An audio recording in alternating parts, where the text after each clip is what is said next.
Siz bir-birini izleyin. Samur Abşeron hansı vardı? Qusar müəllimdir. Aha, Qusar hardan başladı? Buradan başladı. Ve Samur çayından Yox, başladı. hələ bura- Hara gəldi, töküldü? Qusar müəllimdir, şeylər. Hara töküldü? Ceyranbatan Ceyranbatan soğan soğan vardı. vardı. Ürve yuxarı Şirvan haransı vardı? Şirvan. Şirvan dedi. Sizə görün. Şirvan'ın kapaklar. Buna baxsan, bala. O, kokusuna bak. Şirvan. Ay, Şirvan, tamam, bak. Şirvan. Ana Şirvan. Şürü'de çü. Şirvan mı?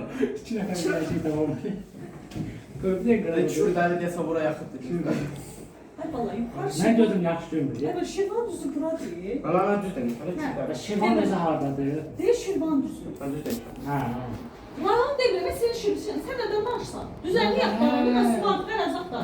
Deməli, sən Mingəçevir su anbarından başlayır. Bəli, Şirvan Haran su. su var? Şirvan su. Şirvan su var. Bəli. Tərtərsə suvarma kanalı, haran su varacaq? Qarabağ. Ağac, hanı Qarabağ düzü? Qarabağ düzü buradadır.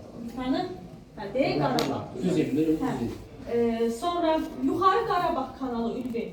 Milli. Bir də Qarabağ düzü. Hə, Hardan Mil və başladı? Qarabağ, Mingəçevir bəli. su anbarından başladı. Qarabağ düzündən Mil düzü vardı. Maralyan Arx, Şirvan idi. yoxsa- Maralyan Arx.